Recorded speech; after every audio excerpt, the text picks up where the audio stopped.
구약 성경 842면입니다. 시편 57편 1절에서 11절까지 한 절씩 교독하겠습니다. 하나님이여 내게 은혜를 베푸소서. 내게 은혜를 베푸소서. 내 영혼이 주께로 피하되 주의 날개 그늘 아래에서 이 재앙들이 지나기까지 피하리이다. 내가 지존하신 하나님께 부르짖으며 곧 나를 위하여 모든 것을 이루시는 하나님께로다. 그가 하늘에서 보내사 나를 삼키려는 자의 비방에서 나를 구원하실지라. 하나님이 그의 인자와 진리를 보내시리로다. 내 영혼이 사자들 가운데 살며 내가 불사르는 자들 중에 누웠으니 곧 사람의 아들들 중에라. 그들의 이는 창과 화살이요 그들의 혀는 날카로운 칼 같도다. 하나님이여 주는 하늘 위에 높이 들리시며 주의 영광이 온 세계 위에 높아지기를 원하나이다. 그들이 내 걸음을 막으려고 그물을 준비하였으니 내 영혼이 억울하도다. 그들이 내 앞에 웅덩이를 팠으나 자기들이 그 중에 빠졌도다. 하나님이여 내 마음이 확정되었고 내 마음이 확정되어 싸우니 내가 노래하고 내가 찬송하리이다. 내 영광아 깰지어다. 비파야 수금아 깰지어다. 내가 새벽을 깨우리로다. 주여 내가 만민 중에서 주께 감사하오며 문나라 중에서 주를 찬송하리이다. 무릇 주의 인자는 커서 하늘에 미치고 주의 진리는 궁창에 이르나이다. 함께 읽습니다. 하나님이여 주는 하늘 위에 높이 들리시며 주의 영광이 온 세계 위에 높아지기를 원하나이다. 아멘. 시편 57편은 다윗이 사울을 피해 굴에 있을 때에 쓴 것입니다. 사울 왕은 시기와 질투에 눈이 멀어 자기 사위요 충성스러운 신하였던 다윗을 죽이려고 했습니다. 다윗은 왕궁에서부터 도망을 쳤지만 사울은 군대를 풀어 이를 잡듯이 전국을 샅샅이 뒤지기 시작했습니다. 다윗은 도망치고 도망쳐서 블레셋과의 접경 지역에 있는 아둘람 굴에 숨었습니다. 이 아둘람 굴은 우리나라로 치면 철원 너머의 비무장지대쯤 됩니다. 이런 도망자의 신세, 굴 속에 피해 있던 그 시절이 다윗의 일생에 있어서는 가장 힘든 시간이 아니었겠습니까? 그러나 1절 말씀에 보면 다윗은 이렇게 하나님께 기도합니다. 내게 은혜를 베푸소서. 내게 은혜를 베푸소서. 내가 주께로 피하되 주의 날개 그늘 아래에서 이 재앙들이 지나기까지 피하리이다. 아둘람 굴 시절을 다윗은 하나님의 날개 그늘 아래에 숨어 있는 시간이라고 표현하고 있습니다. 그리고 2절 말씀에 하나님을 지존하신 하나님 그리고 나를 위하여 모든 것을 이루시는 하나님이라고 고백합니다.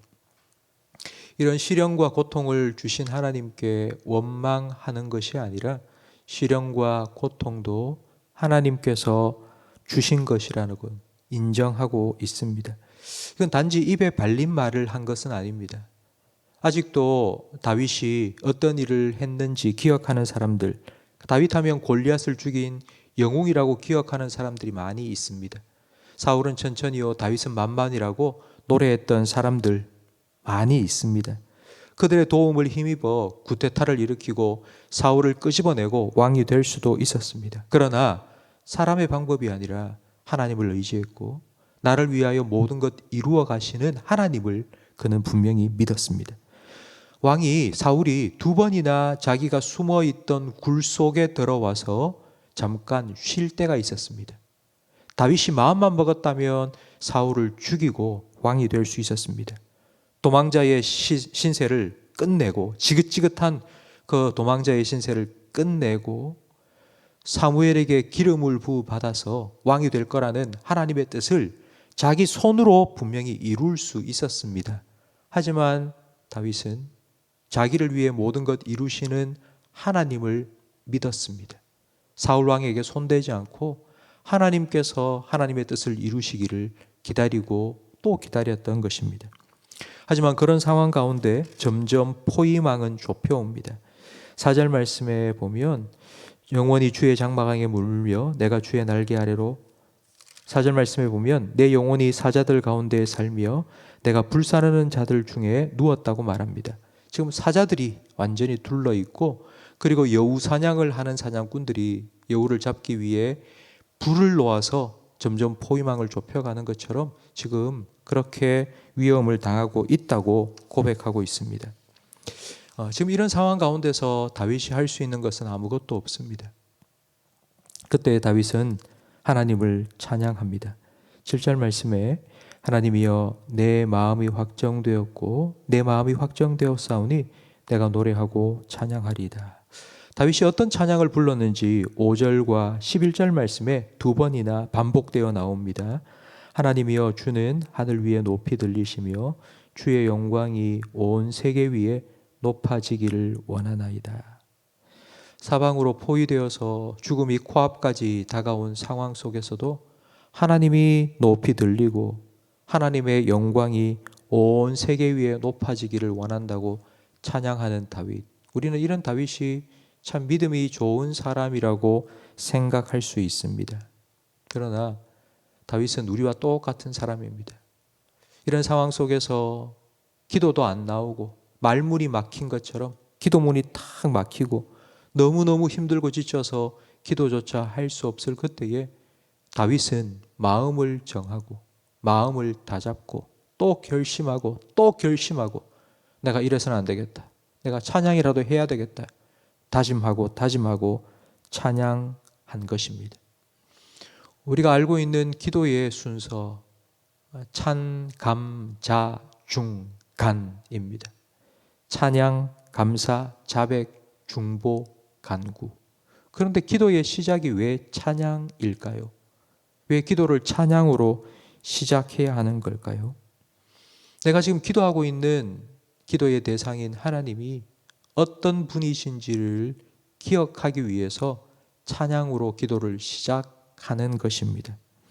주기도문에도 예수님께서는 하늘에 계신 우리 아버지여 하나님이 어떤 분인지를 먼저 생각하고 기도하라고 가르쳐 주셨고 그 기도를 마무리할 때에 대개 나라와 권세와 영광이 아버지께 영원히 있사옵나이다로 기도를 마치라고 가르쳐 주셨습니다. 내 기도에 응답해 주실 능력과 권세가 있는 하나님이라는 것을 기억하고 기도하라고 가르쳐 주신 것입니다. 이렇게 기도할 힘조차 없고 너무나도 지쳐서 기도가 나오지 않을 때에 우리가 하나님을 찬양하면 하나님이 어떤 분인지를 기억하고 그 하나님께 다시 기도할 마음이 힘이 생깁니다. 성도 여러분, 기도가 안 될 때가 많이 있지 않습니까? 늘 기도 쉬지 말고 기도하라 이게 하나님 뜻이라고 말씀하셨지만 그러나 기도가 안 될 때가 참 많이 있습니다. 기도가 안 될 때는 찬양을 하십시오. 마음을 확정하고 마음을 다잡고 여러분 소리를 내서 찬양하십시오. 찬양하는 것도 힘들다면 여러분 라디오를 틀어놓든지 아니면 집에 있는 mp3 같은 거 사용해서 소리를 크게 높여서 여러분 따라서 찬양을 불러보십시오. 우리의 마음이 우리의 감정이 깊은 수렁 속으로 빠져들어가도록 그냥 내버려 두지 마십시오. 다시 마음을 정하고 다잡고 하나님을 찬양하고 하나님을 기억하고 하나님을 바라보면 다시 우리 마음속에 하나님을 향한 거룩한 열망이 다시 피어오를 것입니다. 하나님을 찬양하십시오. 그러면 여러분 마음속에 어두움이 사라지고 새벽을 깨우게 될 것입니다.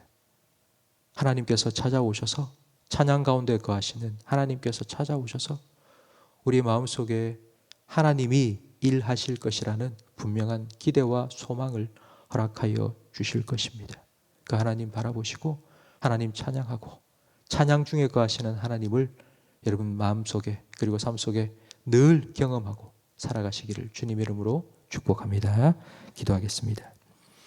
우리의 찬양을 기뻐 받으시기 원하시는 하나님 아버지, 우리가 계속하여 하나님을 찬양할 수 있도록 하나님께서 우리의 삶의 찬양의 이유와 제목이 되어 주옵소서.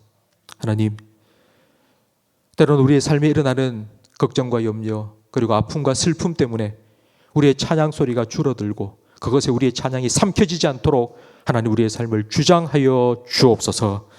기도할 수 없을 그때에 다윗처럼 마음을 확정하고 다잡고 하나님을 큰 소리로 찬양할 때 그 찬양 가사처럼 하나님께서 하나님 되심을 우리에게 나타내 주옵소서.